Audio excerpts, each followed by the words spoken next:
All right, guys. So here, I'm fishing early this morning, Sunday morning, about an hour and a half, and I had no sound. So I was having problems with my microphone, but I found a massive bluegill bed, you guys, and I'm actually catching bluegills back to back to back. This is my Irving Canals.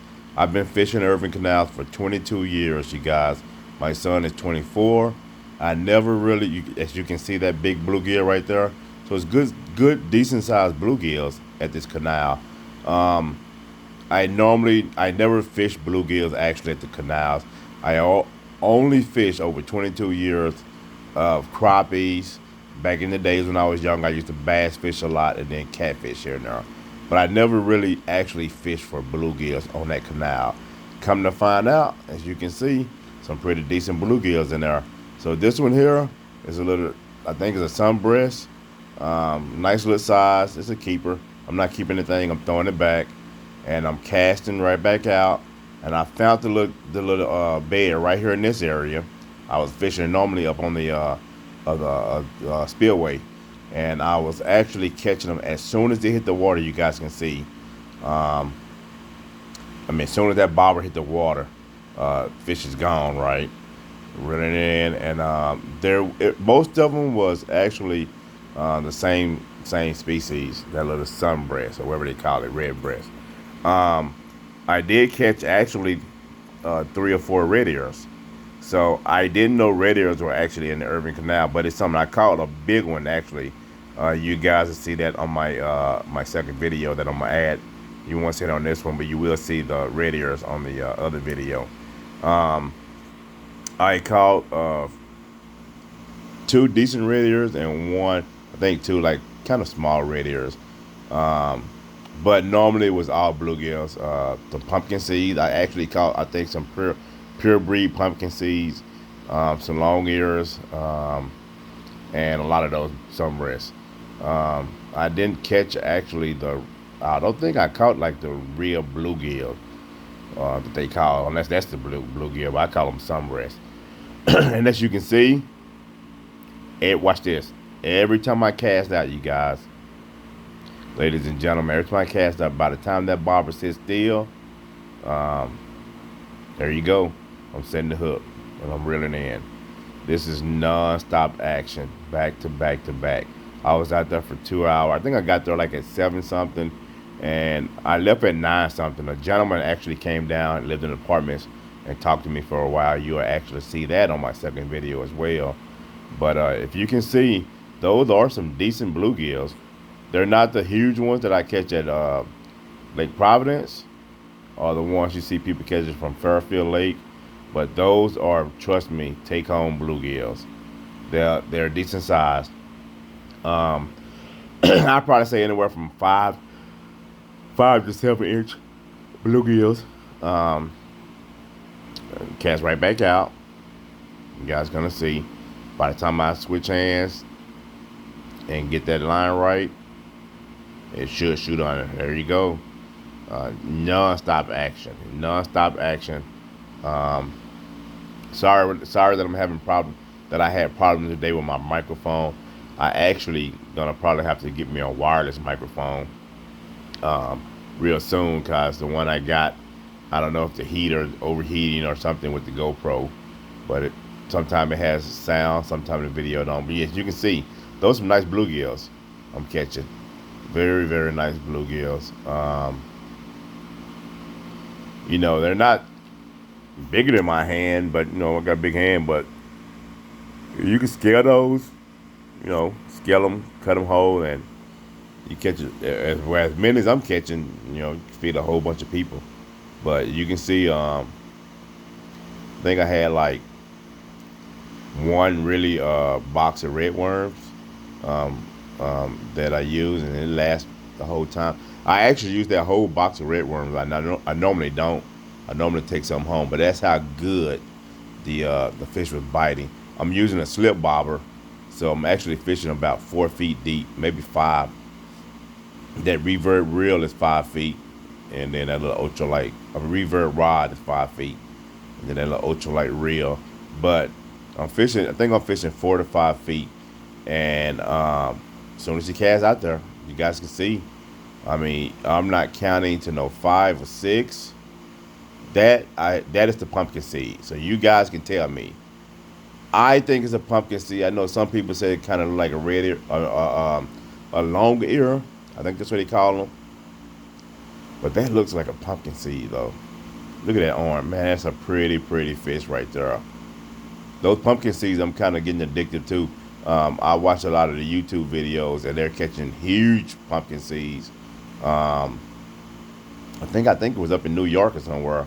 I'm talking about huge, like big red ears, and look at her, just back to back action, and so I'm starting to kind of, get into those pumpkin seed as well. So we'll see if we can start finding some bigger ones. If I might have to leave out of Dallas to catch them, but here you go. You got another stun breast. That's why I call them. They pretty. And the crazy thing is the bed is actually out in the middle, you guys. So I'm not actually casting up close by me. I'm casting way out there in that middle. I think that whole area right there is probably like 4 feet. So when it's like that, that bed can be in the middle. It don't have to be up on the land. Um, but it was a good day, you ladies and gentlemen. It was a great Sunday morning. I'm standing in shade right there, which is really good.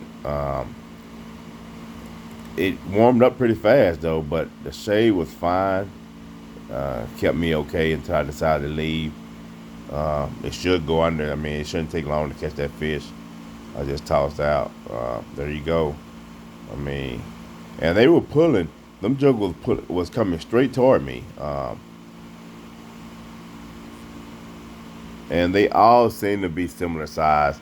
So it wasn't like I was catching some gigantic ones and all of a sudden, some small ones. But they all pretty much the same size. I got a feeling now that there are some decent bluegills in there. Next time I put my boat on, I'm gonna kind of scout, move around.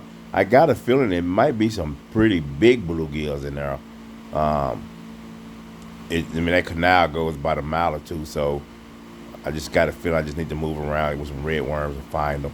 Now what I'm doing is I'm trying different areas, right? So I knew that one spot was a massive bluegill bed. Now I'm kind of casting on down a little bit to see. And if you can see, I'm not really getting a bite. So that means to me, you guys, that that bluegill bed is not in that area. It's over in that area where I was catching them from. As you can see, I'm gonna try a different couple locations. I threw over there. I think I'm gonna throw right here in front of me. If you can see. Okay. And I don't think I'm gonna get a bite right there. If I'm not mistaken, I don't think I'm gonna get a bite right there.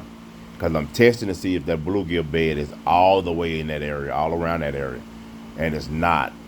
So what I'm gonna do is I'm gonna go back and cast over where I was catching them at, and I'm gonna be right back on them, catching them back to back to back. So they're gonna let me know that in that area, that's where that bluegill bed is at. Now you're gonna see I'm probably gonna cast. Yep, right back over there where I was catching them at, and I'm probably gonna catch a fish right here pretty quick.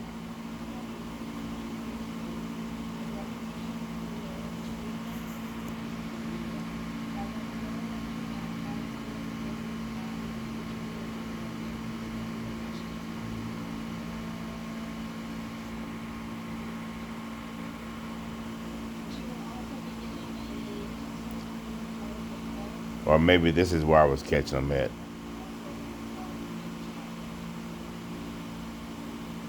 But I had a great day, you guys. This is just one part of the video. This is the part that then I didn't get any sound. But man, the next video you guys watch. So I have two parts. I have this one.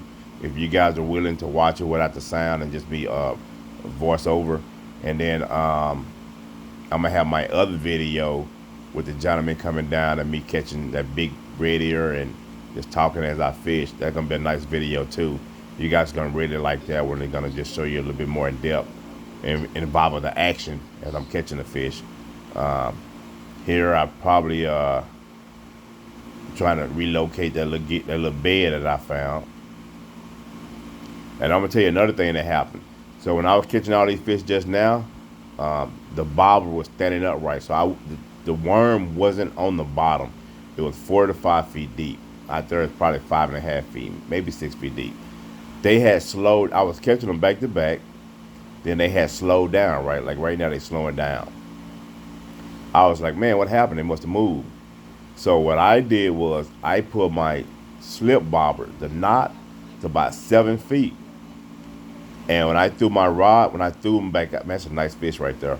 So when I threw my bobber back out there, my bobber was laying sideways and my worm was actually on the bottom. My bobber was laying sideways. It was just letting me know that, hey, your worm is on the bottom. It's not standing up. And once I did that, the fish started back biting, just like they were biting on this video, back to back to back to back. So you just try different things. You know, you can try. That's a pretty fish. You can try with that worm just hanging right off that bottom, and then if they stop, just put it on the bottom. You know, like a drop shot. But with a slip bobber, you just bring it up to that bobber lay down, and you'll start back catching them. But as you can see, it's just back to back action. So I think this right here is a Redear. So the gentleman standing next to me, excuse me, you guys, the gentleman standing next to me. So I think this is a Redear hybrid. So it's a Redear hybrid with that sunbreast that I've been catching with that if you can see the bottom of it. But it's a Redear. It's real pretty. Or it could just be a 100% Redear. I'm not sure. But I see that orange at the bottom. Pretty fish. But you guys, thanks for watching as always. I really appreciate it. Thank you.